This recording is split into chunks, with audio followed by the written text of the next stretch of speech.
चलो स्टूडेंट देखते हैं आपका जो एक्चुअल टॉपिक है किसका है, नरेशन का है। और ये प्रक्रिया हम लोग पहले भी समझ चुके हैं कि इसका सीरीज जो है वो फिक्स है।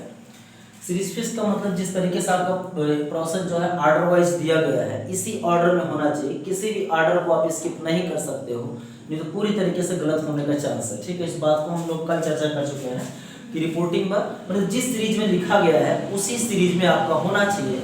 हम लोग इस पे रिपोर्टिंग वर्ब की चर्चा जो है कल की क्लास में कर चुके हैं कि वहाँ पे दो कंडीशन बनती है कि reporting verb denotes in type of object. तो हम उसको क्या करते हैं, सेड टू का टोल्ड कर देते हैं, सेज टू का जस्ट कर देते हैं, सेड टू का टेल कर देते हैं। वहीं एक दूसरी कंडीशन आपके पास आती है कि अगर रिपोर्टिंग वर्ब किसी भी टाइप के ऑब्जेक्ट को डिनोट नहीं कर रहा है, एक कंडीशन बनती है कि वहां किसी प्रकार की चेंजिंग नहीं करते हैं। We write the same reporting verb in the same verb form. जिस वर्ब फॉर्म में है उसी वर्ब फॉर्म में आप कर दीजिएगा। यानी कहने का आशय यह है कि अगर सेड है तो सेड में लगा दीजिएगा, सेज है तो सेज में लगा दीजिएगा, और से में है तो से में लगा दीजिएगा। और भी कुछ क्रिएटिव तरीके से हम रिपोर्टिंग वर्ब को चेंज करते हैं। रिपोर्ट पार्ट के सेंस के ऊपर उसकी चर्चा बाद में करेंगे। इसकी प्रक्रिया हो चुकी है स्टूडेंट। हम सेकंड प्रोसेस पे हैं, रिमूविंग ऑफ कॉमा और कॉमा एंड यूजिंग कंजक्शन। यानी किस तरीके से आप कॉमा और कॉमा को रिमूव करोगे और कंजक्शन का प्रयोग करोगे। याद रखिएगा ये दो प्रक्रिया जो होती है रिपोर्टिंग वर्ब का और किसका, कंजक्शन का। पॉइंट समझते रहिएगा। इसमें क्या चेंजिंग होगा ये हम या आप नहीं तय कर सकते हो, ये तय करता है रिपोर्टेड पार्ट का सेंस। या रिपोर्टेड पार्ट जो दिया गया है वो कौन से सेंटेंस क्लासिफिकेशन में से आ रहा है इस बात पे तय होता है। Are you getting this? तो पॉइंट समझिएगा अच्छे। Removing of comma and comma, और यहाँ पे पिन पॉइंटेड बात कर दी गई है कि रूल्स फॉर असर्टिव सेंटेंस। और जानकारी के लिए समझिएगा कि असर्टिव सेंटेंस को ही डिक्लेरेटिव सेंटेंस कहा जाता है। कल की क्लास में हम लोग इसकी चर्चा कर चुके हैं कि असर्टिव सेंटेंस को डिक्लेरेटिव सेंटेंस भी कहा जाता है। और ये भी बात बता दिया गया कि बच्चे फिक्स कर लेते हैं, पॉजिटिव नेगेटिव में कंफ्यूज होता है। आप समझिएगा कि असर्टिव सेंटेंस के ही अंतर्गत दो ब्रांच आते हैं, उसके बाद दो डिवाइडेशन, दो पार्ट्स आते हैं, जिसका नाम एक का पॉजिटिव है, दूसरे का नाम नेगेटिव। ठीक है, ये पॉइंट समझिएगा। तो स्टूडेंट मैं रूल्स फॉर असर्टिव की बात कर रहा हूं और हम लोग सेकंड प्रोसेस पे हैं। सेकंड प्रोसेस है removing of comma and comma and using conjunction. याद रखिएगा स्टूडेंट, अगर रूल्स फॉर असर्टिव की बात किया जा रहा है इसका मतलब है कि अगर रिपोर्टेड पार्ट आपका असर्टिव सेंटेंस है, मींस पॉजिटिव या नेगेटिव में से कोई भी है, तो याद रखिएगा उसके कॉमा और कॉमा को रिमूव करके स्टूडेंट याद रखिएगा कंजक्शन दैट का प्रयोग किया जाता है।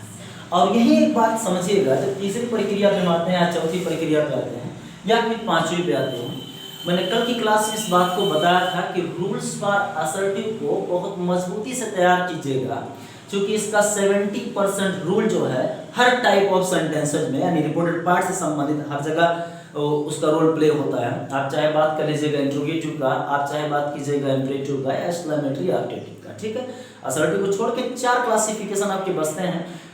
और जितना भी प्रोसेस यानी ये 3 प्रोसेस आप सीखते हो, प्रोनाउन चेंजिंग की बात कीजिए या फिर टेंस चेंजिंग की बात कीजिए या फिर वर्ड चेंजिंग की बात कीजिए, ये आपको असर्टिव में आप सीख रहे हो, लेकिन काम जो है आपका इसका जो फंक्शन है वो इंट्रोगेटिव में भी काम करेगा या अदर टाइप ऑफ सेंटेंसेस में भी काम करेगा।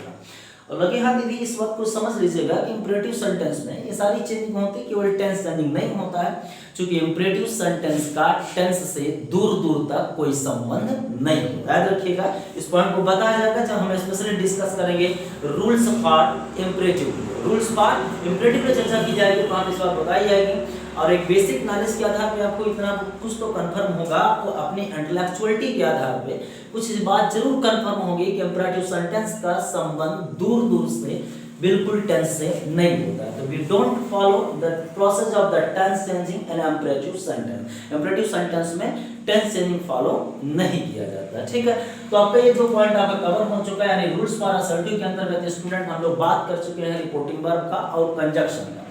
ठीक है, तीसरा स्टेप स्टूडेंट किसका आ रहा, प्रोनाउन चेंजिंग का आ रहा। किसका आ रहा बच्चे, प्रोनाउन चेंजिंग का आ रहा। बात समझिएगा यहाँ। ठीक है, किसका बच्चे, प्रोनाउन चेंजिंग। समझिएगा किसका, प्रोनाउन चेंजिंग।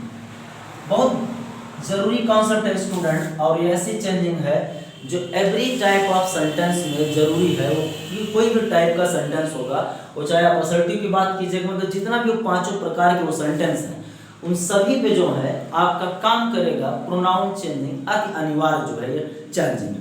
ठीक है, समझिएगा। पर्सनल प्रोनाउन की चर्चा यहाँ पे होती है। किसकी चर्चा? पर्सनल प्रोनाउन की चर्चा। प्रपोज करो उसको।